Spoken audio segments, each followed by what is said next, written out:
are listening to Waves in the Ocean, a conscious living podcast. Like the ocean, we are all part of the collective consciousness, each expressing an individual wave. In this podcast, we give you the tools to live with intention, reconnect with your true essence, and create more abundance in every aspect of your life. We are your hosts, Lauren and Lauren, best friends, yogis, magical beings, and ascension guides. Our intention is to share our authentic truth and bring on others living a conscious life to create a ripple effect in this world. Let's go on an amazing journey together.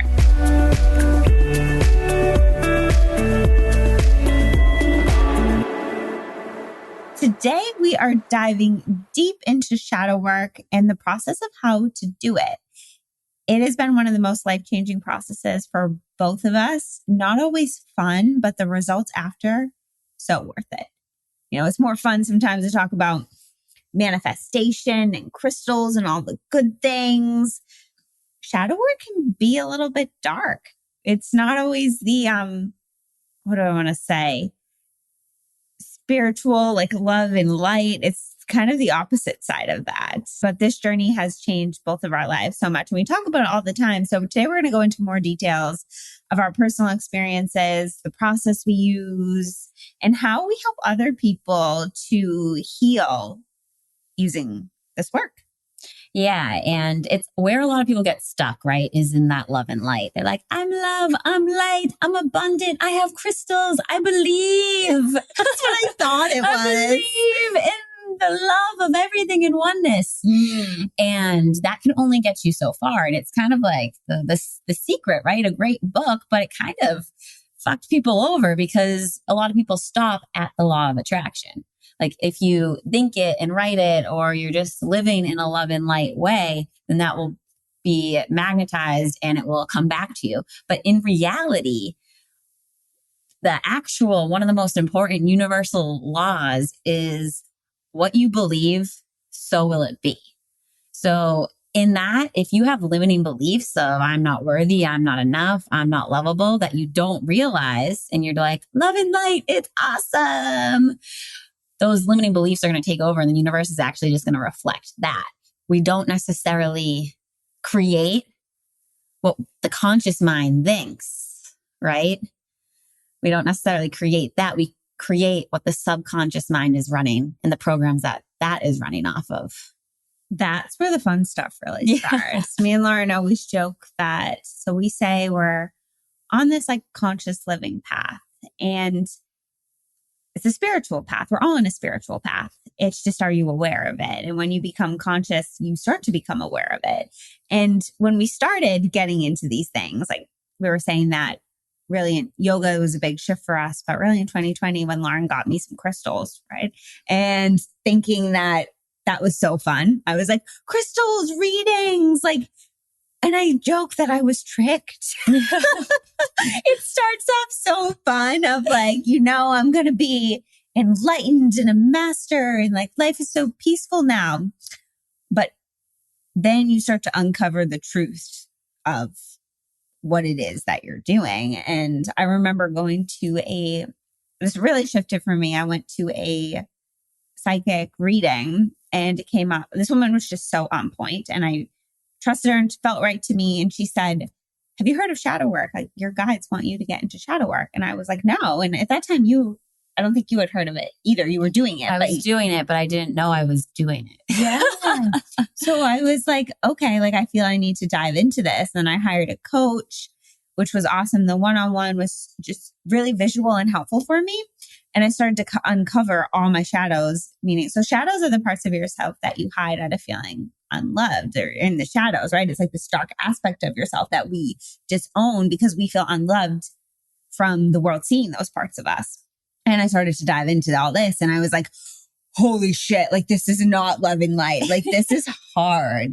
But those are the things that hold you back because I could be doing all the work and I have like my entire life, like, thinking that why don't I have the relationship? Why don't I have so much abundance? Why am I not just traveling the world and like living in freedom and doing everything I want, where I'm writing this on my vision boards and on my full moon manifestations. And I'm like, I know it's coming. And then a belief comes up and I'm like, okay, I see why it's not here. Exactly. So it's the process of uncovering and loving all parts of yourself.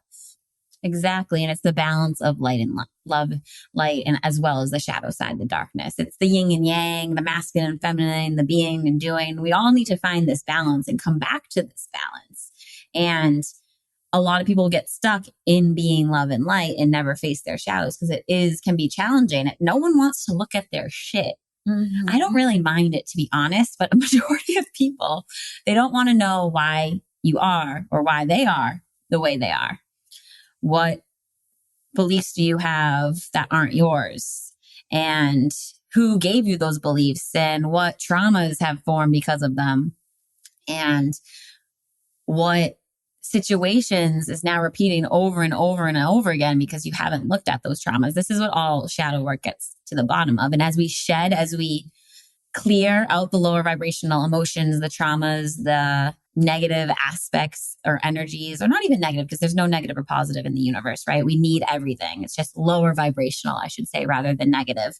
The anger, the fear, the doubt, the worry, the grief, as we clear those energies that literally get stuck in our physical, emotional, mental, and energetic beings, we clear those away. We start to vibrate a little bit happier and you can live more in love.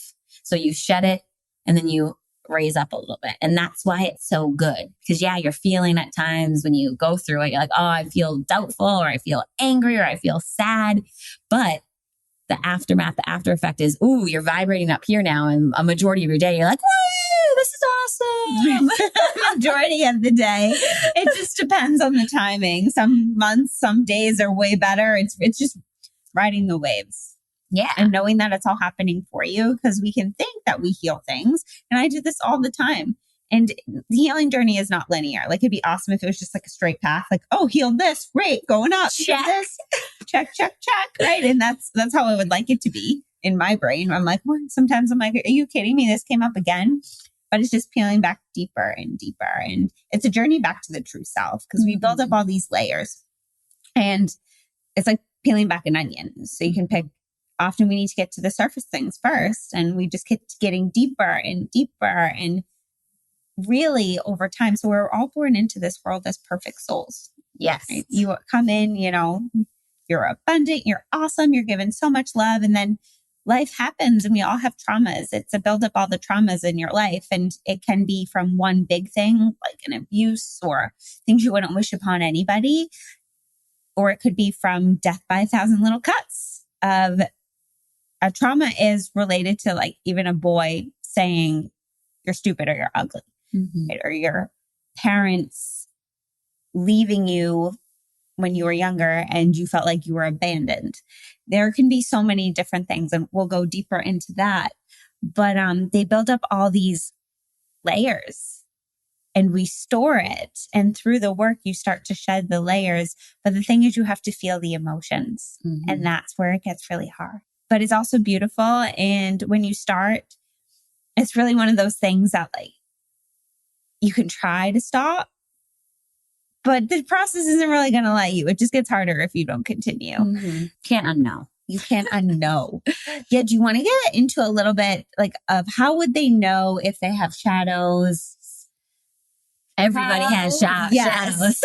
And if you think you don't, that and you definitely have more than anybody. Yeah. And you have a big wall against looking at yourself and why you are the way you are. So everybody has shadows. And to Law's point, like, what are traumas in general? We just talked about briefly death by 1,000 little cuts, or big traumas like physical, sexual abuse when you're younger, all of those things. Trauma is also, and it's not so much trauma, I guess you could say it is traumatic, but it creates belief patterns, right? All of these big events, these traumatic events, what's so important about them is they're creating a belief. And it's the belief that we have to learn to rewire and reprogram and shed the energy, the lower vibrational energy that's attached to it. So a trauma, or I wouldn't even consider this really traumatic, but an example for me is, like, I'm the youngest in my family, birth order, right? So I would get hand-me-downs. And that's not a trauma. It's just very resourceful and, like, useful, right? It is. But as a little kid, you're like, why do my sisters get new things and I don't? Oh, abundance is limited. Money is limited. So it's not necessarily a trauma, but it's something that shows you that, oh, resources are limited when in fact abundance is infinite. Or even anytime, any siblings, right? This is any sibling situation, a parent's giving one more attention to the other for no specific reason or anything. It's just like attention needed over there, whether you're older, younger, or the third. It's still, as a child, you're perceiving it as she's loved more than me. He's loved more than me. They're loved more than me. And it's not like this huge trauma or anything like that, but it formed a belief that you're not worthy or enough as you are. And I'm going to tell you right now, everybody, unless you have already done shadow work and processed through it all, has the limiting belief, I am not enough. Hands down. The limiting belief not enough is why you don't have the things that you want. If you thought you were enough, you would already have them. Exactly. So yes, but even your birth order brings trauma. Lauren's the youngest, I'm the oldest. And a lot of my things I'm working through now come from, for 2.5 years, I was the center of everybody's world. And then comes in my sister with all these health problems. And I felt like everyone abandoned me and didn't love me and that my needs didn't matter. And I can say in my life that is still reflective and it's things that I'm working through. But if I felt my needs matter, I was enough, like I'd probably be in a relationship right now. I would probably be super abundant. But those are just small examples. And I think we should go through and give like a full example of how to do the work. Yes. Just a couple more things before that. Some point. Yes. There's so many things. Like, wait, I got more. How do we consolidate all of this? Consolidate. Shit. I had it in my head right now. And now I'm looking for what I was just going to say. Birth order, traumatic. Yes. There's just so much to say. So we were talking about the shadows, right? Of traumas and how everybody has trauma and it needs to be more normalized than it is. We think, oh my God, instantly if someone's like, oh, you have trauma, you were abused. No, you might have been, which is not something you wish upon anybody. However, if somebody was, it's this deep knowing that everyone's on their own path and learning the lessons they need to learn. Because you can't take away somebody's lessons.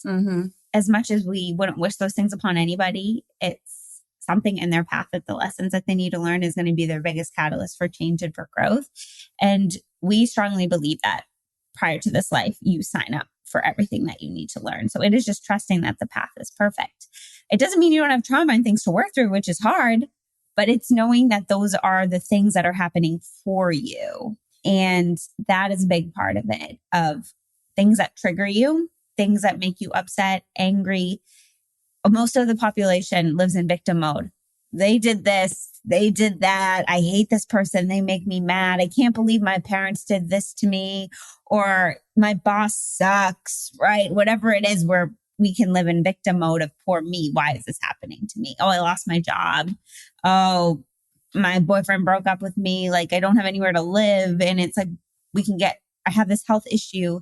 And it can make us get in these like low places. Not to say it's not hard, but it's when you switch it to a more empowerment of how is this happening for me and what is it trying to teach me? But the triggers come up because it's related to something in your past. And that's where the inner child work comes in. So shadow and inner child work we use interchangeably. Yeah, I think they're the same thing. Pretty it's like much. A big umbrella. Yeah. You want to explain when you hear the two terms, how they relate? It's just because when you're working through shadows, your own shadows that come up now, it's directly tied to when you were younger. And that's why we have to look at the shadows, process it through, and then bring inner child healing to it as well. Because 95% of your beliefs of who you are right now, if you haven't done this work yet, are formed from the ages of 0 to 7. So when we talk about the shadow work, we're talking about those beliefs that we need to reprogram and rewire. So we have that example. Like Lauren was born first, another kid, her sister, Kristen. Another kid. Kristen. Another kid. Right. Another kid with a damn picture. She stole my spotlight. Yeah. And that's a lot of people. Everybody, a majority of people, and you're not an only child, has that quote unquote trauma, right? So that belief was formed. Because that belief is formed, universal law, as you believe, so it shall be.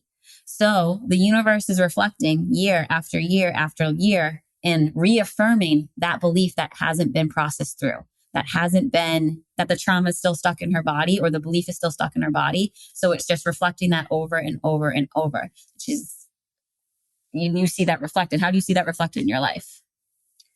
So I do still get triggered by it. Even I went painting the other day with my mom and my sister, and my mom said a small comment. And so this is how I would do it, right? So, if something makes you like triggered, or you feel something like, ugh, about how I need to watch her dog when she goes away. And she so happened to plan the trip the same week or week after I told her I was going away.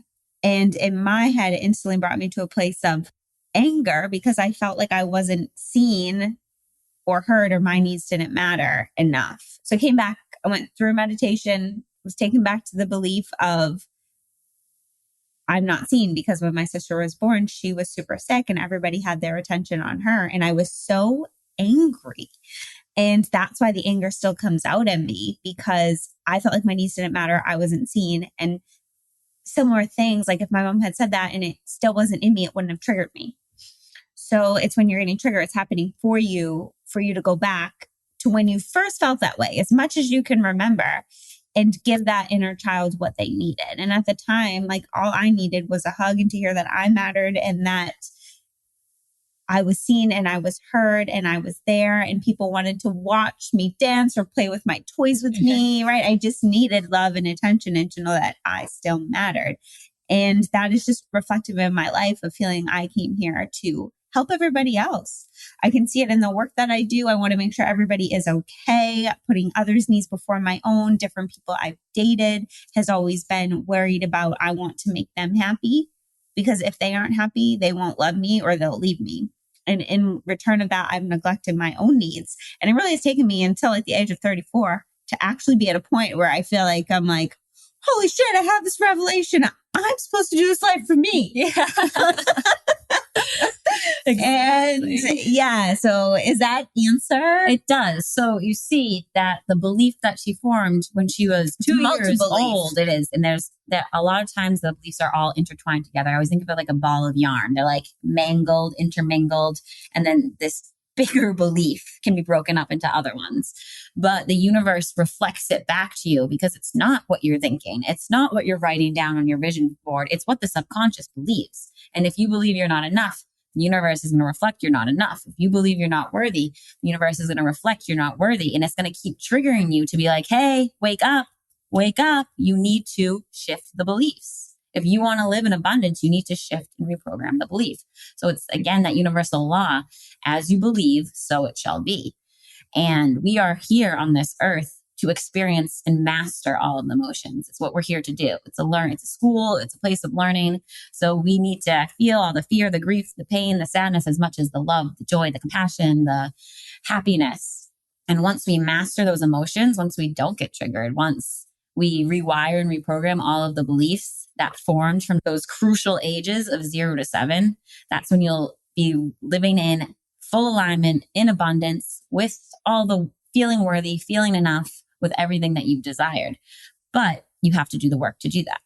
Mm-hmm. And if you're just thinking of the law of attraction or the love and light, you're never dealing with the stuff that's stuck. I always think of it, it's like not sludge, or it's just energy stuck on my body that keeps me lower. That just needs to be washed out. And you peel the layers, you peel the sludge off to come back to your truth. Because this path isn't getting somewhere. It's realizing that the answer is within. It's shedding the layers to come back to the universal love that resides within yourself. Yeah. So a couple of points there.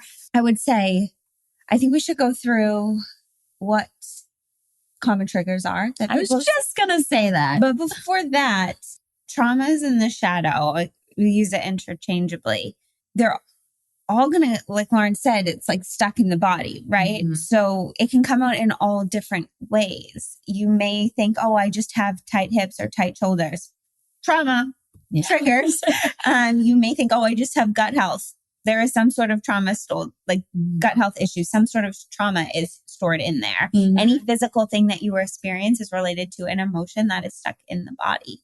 And it's coming to your body is using that to communicate to you. Hey, something's up here. We got to take a step to dive into this. Take care of yourself. physically, but also emotionally. And it's all happening for you. It's the same as getting out of the victim mode. But if you think you don't have trauma, look at your body. How's your health? Yeah. And that is all showing you something. Even, the weight that you're at can be holding on to weight to save yourself from something or feel like you're safe, or being too skinny to people please. And that's trauma. And it's all related. Yeah. Especially just that weight one. A lot of overweight people, it's a protection. And a lot of people who can't lose the weight. So if you're one of those people who are like, I can't lose the weight, I can't shed the weight, I'm doing everything, the nutrition, the this, the that, you're using your body is like, this is protecting me. It's subconscious. It does not want to lose the weight. It is your shield. It is your armor. So taking things from a different point of view, because once you find out why your body's holding on to that, because we might have talked about this last time, but your body and you are two different things. So why your body is doing this to protect you, that will give you the answer, because your body does things to either protect you or punish you. So you need to decide or determine the limiting beliefs behind either one of those. So it's a step process. So common triggers, common things people may come across. What are some of them? Jealousy, anger, frustration, grief, people pissing you off, people cutting you off, you not getting what you want, you being like, why do they have everything and I don't have anything? All of those, any lower vibrational emotion. So anything that doesn't resonate at a level that you are happy with, that you feel like, ooh, this feels good, is technically a trigger. And when you think of triggers, when we're pointing fingers at people, I love this analogy so much. When you point a finger at someone, 3 are pointing back at you. So realizing that you are creating your triggers. You and your belief systems and your traumas is what's creating that trigger. Because again, the universe is like, hey, this is stored in your body. Wake up. You need to process this through. You need to clear it. You need to change the belief behind it. Once you shift the belief, shit won't happen to you anymore. You won't get triggered by it. Yep. So the relationships you're in right now, single, with somebody, are you happy? Because that is all related to trauma too. I'm reading this book called Becoming the One, and it's all about learning to love and accept yourself. We use all these things and materials. Deep down, a big shadow trauma is we don't love ourselves. Yeah. And we look for the outside for love of, this relationship's going to make me happy. Oh, I'm not happy in my relationship. Let's have kids. Perfect. New job's going to make me happy. This vacation's going to make me happy. A new car is going to make me happy. Oh, I'll get a new puppy. Maybe new clothes. It's all a temporary high to feel this love inside of you. But until you learn to truly, truly love yourself and realize you're enough, you're going to keep attracting all these things that maybe aren't aligned and are never going to make you happy in the long term. So as much as you love yourself, that's a reflection of the whole world around you. And the people that you're in the closest relationships, right? So I've thrown this out to the universe, guys. I'm trying to limit my rights. And I keep being aware of myself saying them. So you guys are keeping me accountable now. But your relationships, before I get into that, why? Because whenever I say right, I'm questioning my own self. I don't doubt my choices. I'm doubting myself. Oh my God, it's always this is how deep this shit goes. Right? Okay. Our closest relationships are our biggest points. There are reflection points. There are mirrors of what we need to work on. And they're also there to trigger us the most as well, or show us what we're working on. Because these are the people you see all the time, like Lauren, my partner. I see them every day. So those are the people that show me what I need to work on. And whenever, like my partner, Steven, if he does something wrong, if I'm getting upset with him, or if I'm like, you're not doing enough, or this, that, the third, it's not him. That's my shit. That's my stuff. And the universe is still reflecting like, hey, you don't feel either worthy or enough or accepted or whatever it might be that's coming up in those moments. It's me. It's never him. There's traumas there. So looking at your relationships and not being like, oh, my partner, they do this and they do that and they don't do the dishes and they come home late or they don't do anything. That's the universe just reflecting all of the stuff that you need to work on yourself. Exactly. It's like, where do you need to set boundaries? Where do you need to be more assertive? And are you reflecting to the universe how much you're worth? Because if you thought you were that worthy, or asking for what you need, people around you would not be doing that for you. So when you start to work on things alone is where you can watch your reality shift around you. Even, Lauren, we mirror each other all the time. And she brings up one of my shadows of comparison. Mm-hmm.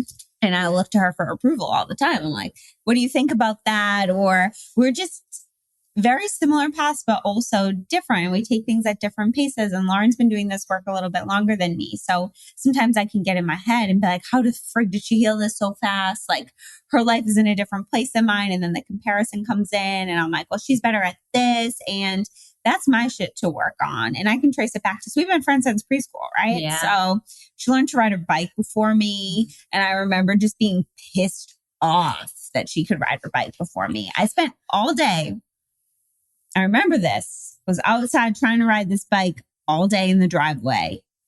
And I wouldn't let anyone help me. And I told my mom I was going to ride this bike until it killed me. Like what 4-year-old does that? I don't know. But it's still embedded in me that she learned to ride her bike quicker. But doesn't mean I didn't learn. So it's still the path in your own journey in your own time. All consolidation though. That's not the word I'm looking for, but you guys will figure it out when I say this. I had to watch her dance. I didn't know how to dance. We were in the same dance recital class. I had to watch her the whole time. We were like 3 years old. I had no idea what I was doing. And Lauren was the star. She's like running the show. Yeah, I loved it. I love being on stage, videos. But I remember I took the biggest bow on stage and you watched me the whole time. Yeah.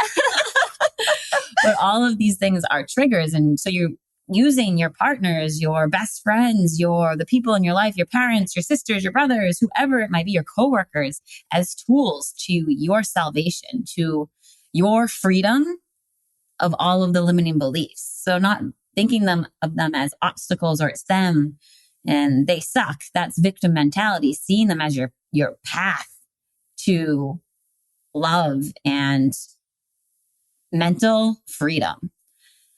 Because if we point fingers and we just blame, which a majority of our society does, it's all victim mentality. Like something happened for Steven. I was playing pickleball with Steven a couple weeks ago and I was like, he doesn't even want to be here. I'm dragging him. I have a thing where I feel like I'm dragging people to hang out with me. And then you can get in your head, they don't even want to be here when they don't even feel that way. Again, that's my shit. If I was in victim mentality, I'd be like, you don't even like me, this, that, the third, and get all mad and pissed off. And that's what a lot of people do, right? But you have to realize it's happening for you. The universe is always happening for you. It's showing you something that needs to be healed within. So any situation, I'm talking any situation, if it even has a little twinge in your heart and you're like, ooh, that's annoying, or that's like weird, there's something behind it. Even words people say that you're like, ooh, I don't like that. It's how do you bring gratitude and say thank you to all your triggers and all the people that trigger you? Because when you look at this way, it's like, oh my God, thank you. You showed me this part of me that now it's coming up so I can heal it. And without this certain situation, maybe I wouldn't have been aware of it right now. You will be aware of what you're ready to heal. It's just how are you listening to it? Exactly. And know that Lauren spoke to this a little bit earlier. Triggers come in layers. So something like, so we have a spiritual teacher and she said the same thing. I've heard her say the same thing 8 times. And on the 8th time, I got triggered by it. Why? If I've heard it said so many times before, because it comes in layers. You shed something, you shed a little doubt, you shed a little fear, you shed a little anger, you shed a little sadness. Now this lower vibrational emotion that's still stuck more within the onion, so to speak, is now ready to be shed. Before it wasn't. Other things needed to be dealt with or processed through first for this belief to be reprogrammed. So it comes in layers. So if you get upset, be like, I thought I dealt with this, or I've heard this before, or what am I doing wrong? You're not doing anything wrong. It's not linear. It's spiral, much like the universe. And know that it just wasn't time. at the time. And whenever it comes up, it is now perfectly the time, because the universe makes no mistakes. It does not. And you may think you've healed something, or you're like, why can't I just get to the root of this? Why can't I just heal this? You'll find, and from a lot of people we work with, that the things keep coming up and repeating and repeating. A lot of like similar self-doubt. I thought I dealt with this. Why is this happening again? It's just getting to a deeper layer, and it's coming up to really show you like, hey, you haven't dealt with this. Even in relationships, I had something come up that like I've worked a lot on to heal. And this past week it came up, and I was finally like, holy shit, like I am so thankful for this. And before I thought like, oh, forgiveness, like all the things, I thought I healed it, but I had a very different feeling about it this time, where we talk about things stored in the emotions and stored in your body as emotions. And I've been doing a lot of work to open up my hips. And I know I teach yoga, and I do believe there's a lot of emotions in there, but in my head, it never really clicked. I was like, oh, my hips are just tight. And I started to go to a couple of healers, work on opening my hips. And that same day, I was like in a realm, and I was like, holy shit, I got a lot of trauma in my hips. And I've been doing this for a while, and I've really started to feel it. And I got taken back to realize I have just a lot of emotional relationship trauma in my hips, which makes sense that I've been single for so long. There's still shit that I got to work on my own, which I feel like I'm really diving deep into the layers. And I came back home and I journaled. We'll go through the process, but journaling is a really helpful way to do it as part of the process. And I started just journaling about all my past relationships and people that I had been with. And I got taken back to the same thing. And meeting this person when I was like 18 years old, thought this was like just it in life, right? And I was finally able to identify the emotions behind it, that this person made me feel unseen, unworthy, and second best. And I traced it back to that was the exact emotions that I felt when my sister was born and she was sick, that I felt unseen, unworthy, and second best.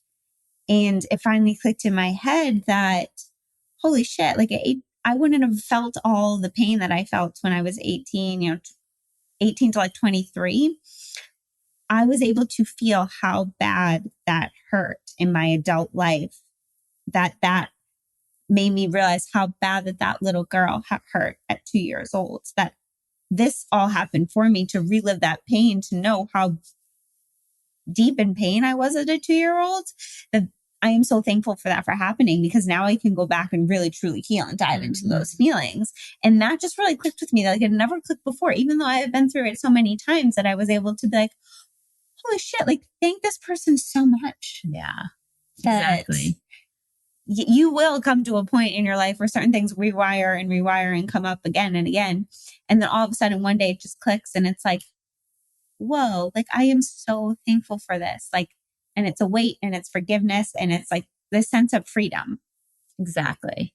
And like Lauren said, it's always reflecting the younger years. Like even some of my ayahuasca journeys, I thought were something completely different. And a year and a half later, now I'm coming to the realization it's like just reflecting the younger versions of myself, of things that need to be processed through. And accepting that, right? The biggest part of this process, which we're going to get into in a couple minutes from now, we're going to start getting into it now. Let's do it now, because this is how you learn how to do it. Yeah. We've been doing this a while, and we've narrowed it down to a process, because we have found there's a big disconnect with people on the healing journey of, oh, I'm healing. Why does this keep coming up? Or why can't I just be love and light? And it's people have the triggers come up, but then they don't know what to do with them. Exactly. So what do you do, La, when you notice a trigger? What's the master process? The master process. We'll go through it right now. Okay. So there's two things, because when I first started this process, I had no idea what a trigger was. I had no idea what like the inner child healing type stuff was, but I started. So there's two ways you can do it. I started this way. I started by journaling about traumatic things that happened to me when I was younger. Because when I really got catapulted onto this journey, I was in chronic pain all over my body. Read this book, Healing Back Pain by Dr. John Sarno, about the mind-body connection, and dove down this rabbit hole. So I started by making a huge list of everything traumatic. Like my sister called me stupid and I was going to never amount to anything in 6th grade when I was about to go to piano.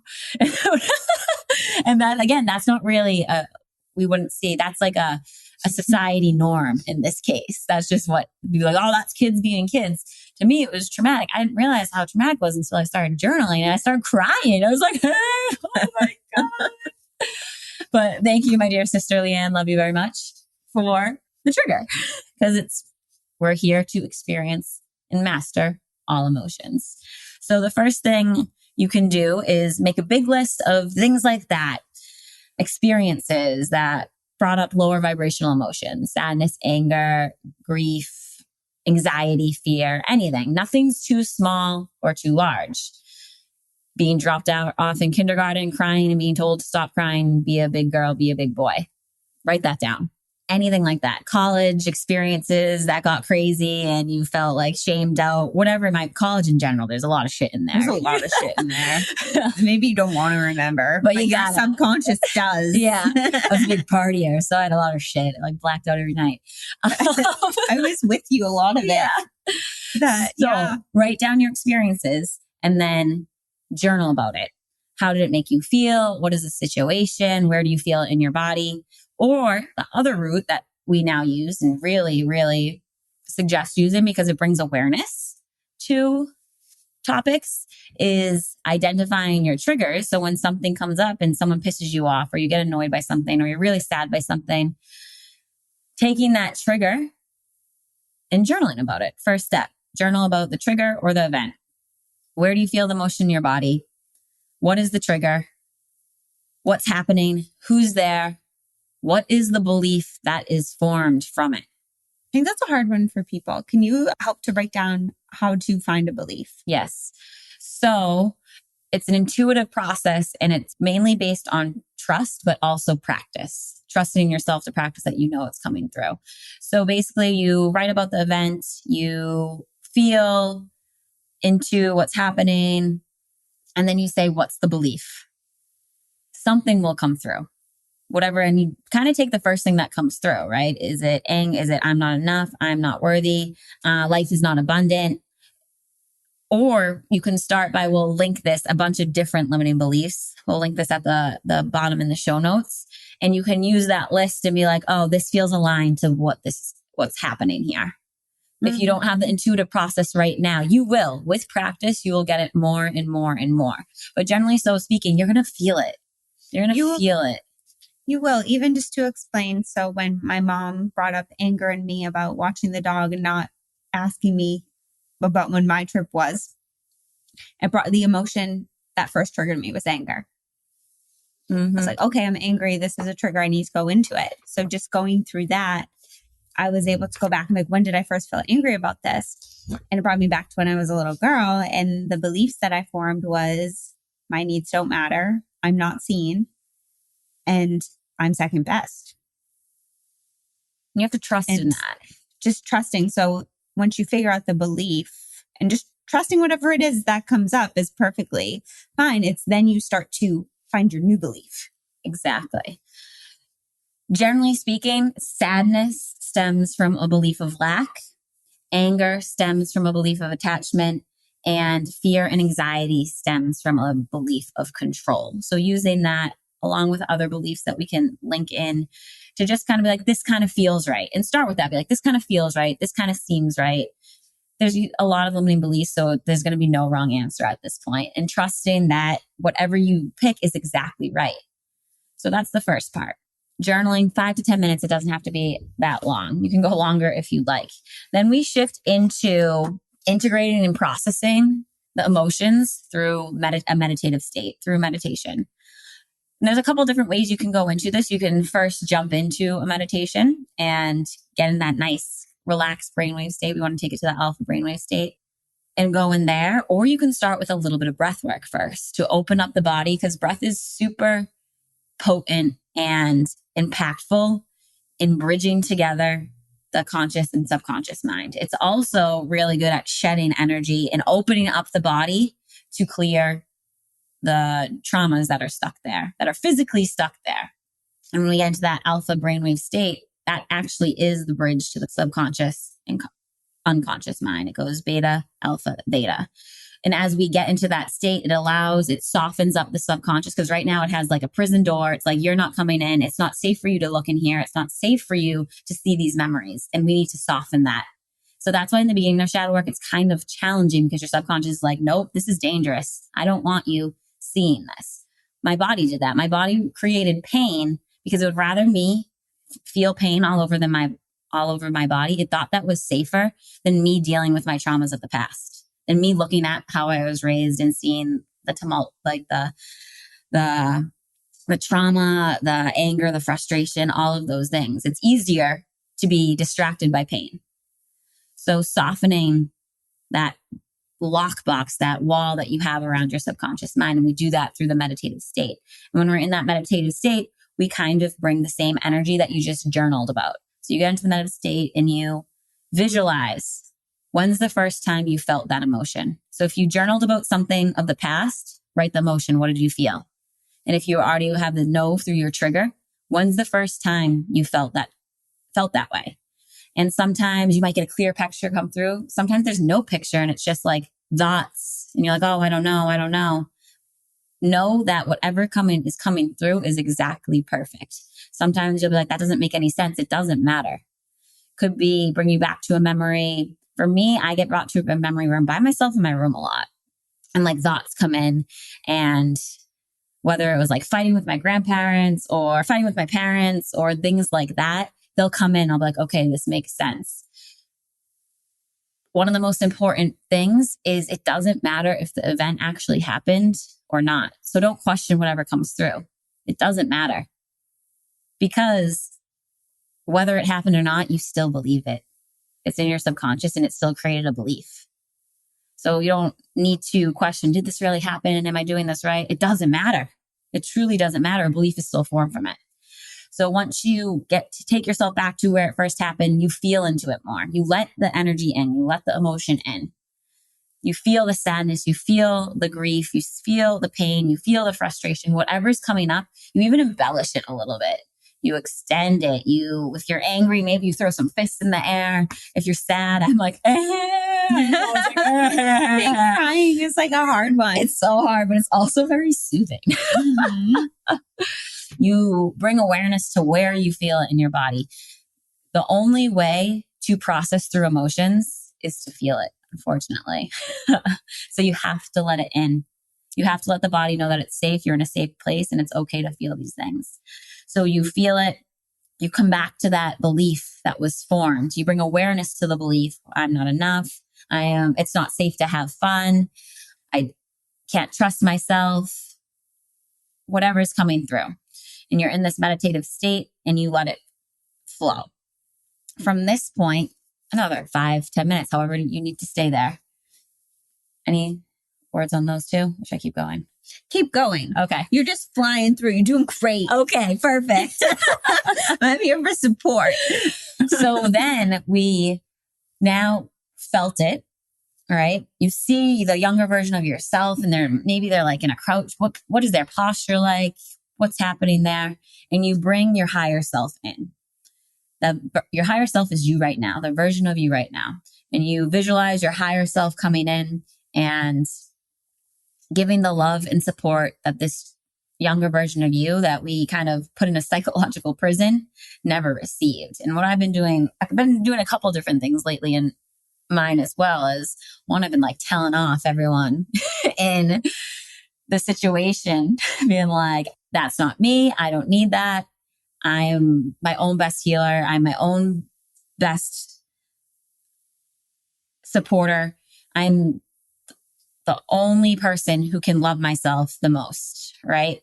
And then also kind of playing the role of the parties involved, having a conversation with them. Why did you treat me this way? And answering for them. That's really healing as well. Taking and finding and understanding from their point of view. And again, it doesn't need to happen in real life.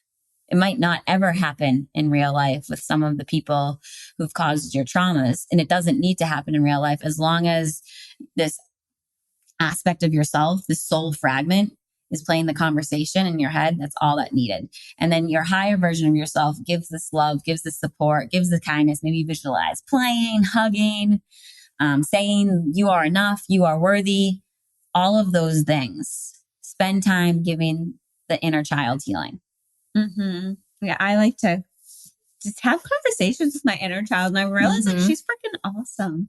And it's usually just the conversation that I needed to hear as a child of, you're doing awesome. Like, I love you and you can do anything. Like, you're amazing. You are safe. Like, you are healthy. It's just reframing all those positive things that I needed to hear as a child. And sometimes we play and have fun and do all these like, been flying around. Like, I was flying around and do weird shit. Like, my inner child was just weird. We're just like scooting around outside in the fields with the butterflies, and I'm with like one of the fairies, and it's having a blast. It can be anything. I'm always riding a dolphin. Are you? Like, I love that. A dolphin around. It's very exciting. I'm usually like dancing or having a party, but that's what I loved. So yes. So bringing that inner child healing to the meditation as well. And you'll feel in your heart, you start to feel the shift. You'll feel the shift in your energy now that the lower energies are being processed through, and you're replacing it. You're rewiring the brain at this point with the words you need to hear. And it doesn't have to come from the people who caused the pain. All it needs to do is happen. It's also important to give the people in your meditations, after you feel it, you need to feel the anger, the sadness, all the emotions, get angry at them, whatever it is you need. But then you need to forgive. To accept and forgive is how you forgive them for you, not for them. So it's just knowing that those people, and what helps me always is everyone's doing the best they can with what they know. And most people don't know how to unconditionally love themselves. So when you don't know how to unconditionally love yourself, you are not giving that unconditional love to other people because you don't know how. And that's a hard thing to face sometimes, right? Lauren said, you may not ever get that love. You likely never will. And that can feel a little shitty. What do you mean I'm not going to get that love? But you can give it to you, and you can forgive, and you can forgive because it's for you, and you're cutting the cords to let yourself free. And in doing so, you may find that other people around you start to heal too. It's just, you aren't responsible for anybody else but yourself. Exactly. And knowing that everyone is doing the best they can with what they have. 2, you signed up for it. You were meant to feel the pain. You came down and was like, yeah, we're going to have this fight. You're going to treat me like shit here. I'm going to do this, that, and third.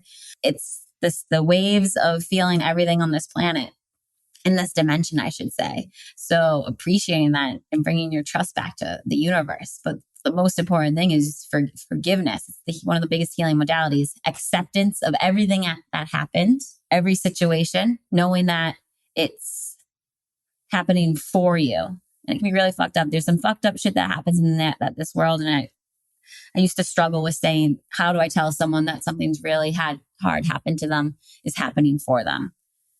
Because you have to know on the soul level, we're evolving. These are just our avatar bodies. We're here for something much bigger. And it's our experiences we are here to help the world with. So bringing forgiveness, acceptance, and gratitude. Gratitude to yourself. Gratitude for the people involved. Forgiveness to yourself. Forgiveness to the people involved for giving you this experience, or that's helping to evolve your soul. We have to think the soul perspective, not the third dimensional human perspective. And that can take some time to grasp. It sure does. And it's knowing that this is such a tiny fragment of time. We put so much pressure on it of, got to heal, I got to do all these things. And it's taking a step back to know it's all perfect and still doing the work. But your soul's done this so many times. So many times. You just keep coming back. Exactly. And you will continue. It never ends. Yes. So it's stepping out of that victim mentality and claiming your life and being like, all right, I'm going to take this. This experience has made me who I am this right now. And I have all of this experience to help and share and create and do whatever I need to do with it. So tying that meditative piece up with that. So once you bring those energies in, you feel the gratitude start to radiate through your heart. You radiate that gratitude through your body, through your energy, and you anchor in the gratitude. Then you can finally merge together your inner child and your higher self. It's a soul retrieval process. You're bringing a fragment of yourself back into your body. And when you do it, like I always visual, like maybe something will come up for me when I merge together. I always like get like wings or things like fly in the air. It's just feeling it and knowing it's true. You're coming back home to yourself. I love that. My highest self soul mergers. I'm just like a badass. And it's awesome. I'm with like the unicorns and I'm shiny and I love it. It all just like comes together and I'm like, step out of my persona of like little Lauren Ola into this goddess badass. Which I already am. I already am. And just to clarify, a lot of times, sometimes I don't see that. Like you might be thinking, oh, they see all these things. Lauren probably sees all that. She's very visual. Me, it's a lot of times it's like a knowing. I just like know. It's almost like I'm listening to a story, not a story, but know how I don't see this movie screen of this stuff happening all the time, but it's like a knowing in my head that it's happening. Not comparing yourself to other people and the messages you get. You may feel physical experience like tingling, or that could be your knowing. It's tuning into what your signals are. Yeah. You may slightly like hear things or get messages that way. I see everything. I'm always in this other world. She's super visual. Yeah. It's pretty cool. But it doesn't matter your process of it. And the more you get into it, the more you will. Yeah. And in the beginning, I can say like I wasn't very aware. So I was just doing the work, meditating, and I like didn't feel anything. I just felt better after. Well, the beginning, I would just journal and release that way. And that was how I started. Now it's just bringing all the pieces together. And the final piece is integration. This is like a 6-month to year process per trigger. So this is the hard part. Everyone thinks like, all right, I processed it. I merged back with my higher self. That's it. I'm done. The issue is you still have this supercomputer. Your body is the supercomputer. You run off of programs. Those programs still can be filled with the limiting beliefs. So it's now your job for the next 6 months to rewire the belief that you just were brought to awareness from. So whether it's putting a Post-it note in your car and saying, I am enough, or when limiting beliefs come in, using cognitive reprogramming to say the opposite in your head every time. Like, oh, I suck at this. No, I am powerful, badass, whatever you need to say, whatever affirmation. We can also do a bunch of different type of stuff. Positive affirmations, eliminating environmental influences that reaffirm your limiting beliefs, just not watching the news ever again. I don't know how many times you can say that. Social media, not following accounts that make you feel negative or being on there all day. It's such a place of comparison and just school and just wasting time. Yeah. But it's helpful in certain ways. It's just how you use it. Getting to the root of the problem, which is what this process does, helps you with as well. Mantras, meditations, bringing your brainwave state back to that alpha brainwave state and doing the positive affirmations. So I sleep with positive affirmations on. It's just an easy way. Your brain's never off. And so just sleep with them on. That's super helpful as well. Hypnosis, always an option. Hypnosis is similar to meditation and like the inner child work you're doing here. Because all hypnosis is, it's bringing you to that alpha brainwave state where you are more susceptible. You're tapped into the subconscious that you can rewire and make new neural pathways. Marissa Peer. Amazing. We're both doing her course and listen to the hypnosises at night, which have been really helpful. And I'll just say, like, if you're listening to this, if you have kids, have them start listening to them at night too. Like the sooner, their brain is so much more malleable to shift at this age. And I wish I had started sooner. The older you get, not to say you can change at any time and it's all perfect in your path when you become aware. So if you're listening to this, it's perfect in your path to start. But if not to say sometimes we don't wish we hadn't started sooner, but it's okay. My nephew's been listening to them at night. He's 13. Went to his basketball game the other day and he was crushing it. Yeah. And I was like, Kristen, like, what's Josh been doing? Like, he's doing awesome. He was never the most aggressive kid. We always think we're like, maybe he'll play sports, I don't know. And now he's 13 years old and he's like, who is this kid? But every night he's been listening to positive affirmations and he's open to all these things because we share it with him. He'll still sometimes be like, you guys are weird. Like, what you're doing, your weird stuff. But starting to be the example that you want to share with the people in your life, you don't have to push it on them. They'll just start to pick it up. They'll see you. Once you start to change, everyone starts asking. And he sees the huge difference that it's made. It's tangible. He was like crushing it in basketball. All He's getting 3-pointers, doing all things. I'm like, look at that. It's changing the whole family name from. There's actually like a ton of studies done on this too. They take two activities, two different sports teams. It's been done time and time again of visualization versus actual practice time. And it's an hour of practice physically and an hour of, there's one group and the other group does an hour of visualization.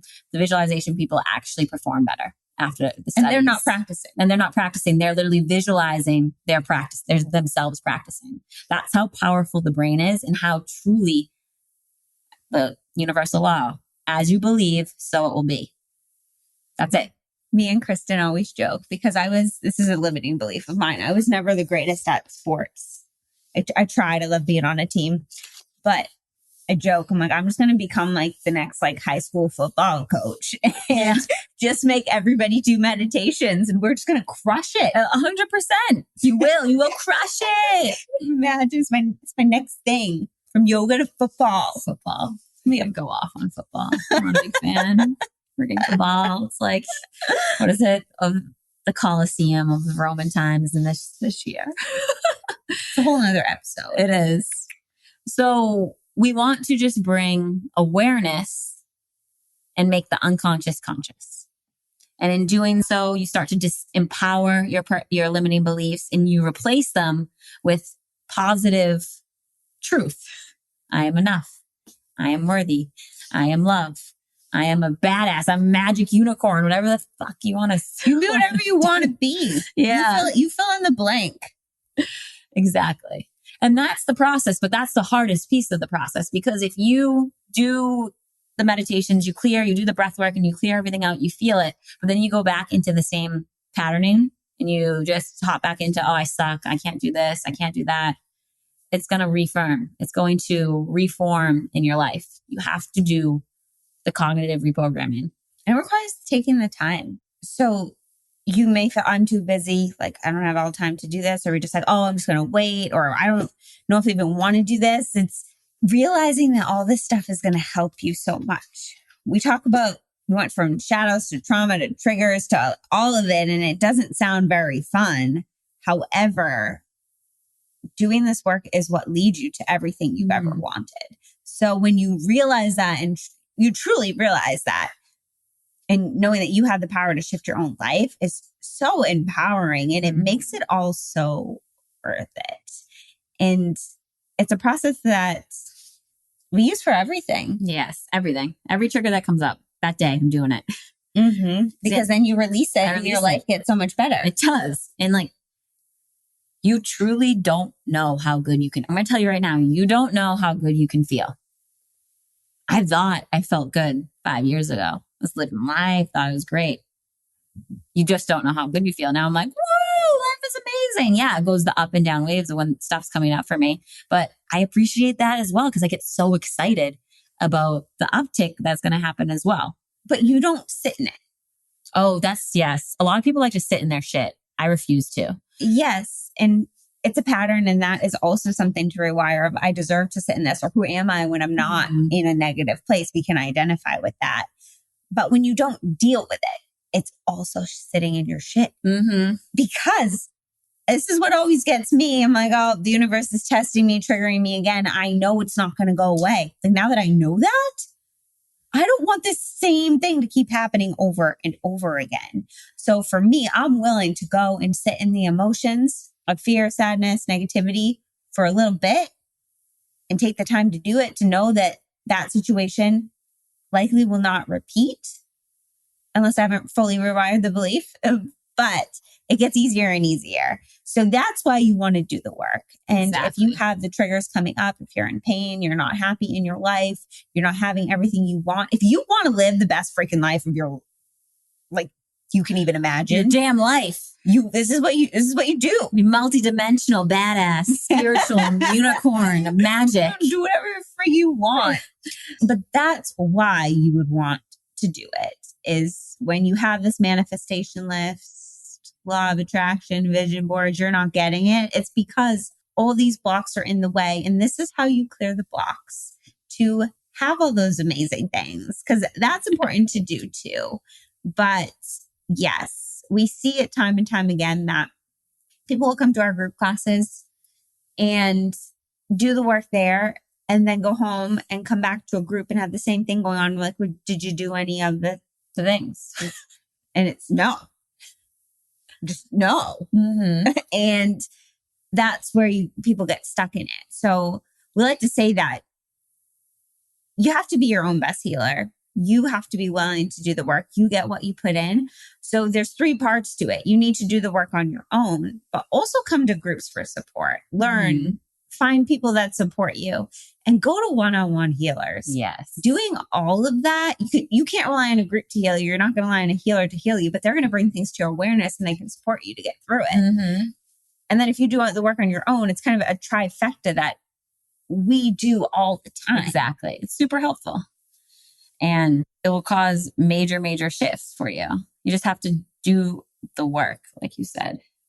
Yes. We'll put the links in the show notes to the work. So you can do the meditations on your own. Guided meditations can also be helpful. And yeah, we covered a lot of stuff today. You just gotta do it. Most important thing I would say is you don't have to sit with it, like Laura just said. But even like once the healing's done, it's done. Go do something fun. Don't be like, oh, did I clear it? Oh, did I heal it? You don't even have to sit in your shit for that long. Truly, if you got like a good 3 minutes, the body can only like handle 3 minutes of intensity. Like you hear like babies or like toddlers cry, right? It's a solid like 3 to 5 minutes because it's processed through after that time. So if you can like feel it for a solid like 5 minutes and you're feeling it intensely, if you got to go a little longer, go a little longer. That's all you need. I know a lot of people who like to also hang on to that feeling for weeks, you know. You don't have to. You deserve to be happy. It's the Christ kind of mentality of it. Like, in order to heal, in order to be good, you have to suffer. No, that's not true. You don't need to suffer. You deserve to be happy. So feel it, spend time in it. Doesn't have to be hours long. Know that it's gone and then go do something fun. Mm-hmm. Because beneath all the layers, the truth of who you really are is love and light. Yes. So when you come back to that is the truth of it all. Everything else is just showing you what you're not. Mm-hmm. So if that is the truth of who you are, you deserve to be that. Exactly. And then the only other thing I would really add is the reprogramming, the subconscious reprogramming. It's not a year-to-year process. It's not month-to-month. It's not day-to-day. It's not hour-to-hour. It's not minute-to-minute. It is truly moment-to-moment. You have to be aware or bring awareness. You don't even have to be, but bring awareness to the thoughts you're having about yourself. Mm-hmm. Put on your phone, I am enough. I have that right here. I am enough. I am whole. I have everything I need within me. Little reminders. You're like, okay. Change your passwords. Mm-hmm. Passwords for your phone, computers to I am enough. I am beautiful. I am abundant, or whatever it is you need to hear. I know that might sound daunting to people because it's like, I can't even already remember your password. I know. Not for me. I'm like, I can't do it. I'm like, it's been password for the last 20 years. You've been away your password to everyone here, Law. Now you got to change it. It used to be password. I didn't give you my real one, guys. Such a typical password for you. It's really, my password used to be password 1. And every time they would make me change it, then it would be password 1, then be password 1. And then they made me start changing numbers and I got a little pissed off. Ugh. All right, guys. Yeah, the old trigger. Okay, guys. So, little summary. Identify what's triggering you. Yeah. Or to dive deeper in the past, start to write down some of your old traumas or anything from your past that's kind of resurfacing or coming up that comes to mind. You want to journal about them. Meditation, go back to your inner child, figure out the beliefs behind it. Give that inner child some love. Tell your child what it needs. figure out the beliefs and then rewire them to the opposite. Mm-hmm. And then the reprogramming, positive affirmations, hypnosis, visualizations, eliminating environmental impacts, all of the things. All of the things, telling yourself you're awesome because you are. You are awesome. And just remembering that the universe reflects your state of being. So all of your shit is because it's you. You are creating it. You are the creator and so powerful. Your words, your thoughts are insanely powerful. So have good ones. Have good ones. Stop blaming the people around you for messing up everything in your life and step out of victim mentality. Yes. Love you guys. There's nothing you cannot do. Mwah. Ta-ta. Ta-ta. See you next time. Namaste. Bye. Bye-bye. Thank you for listening. For more information on our classes, events, and retreats, check out our website at yogilawrence.com, linked in the show notes. We love to hear how you are making your own unique wave in the ocean. Connect with us on Instagram at Yogi Lawrence. See you next time.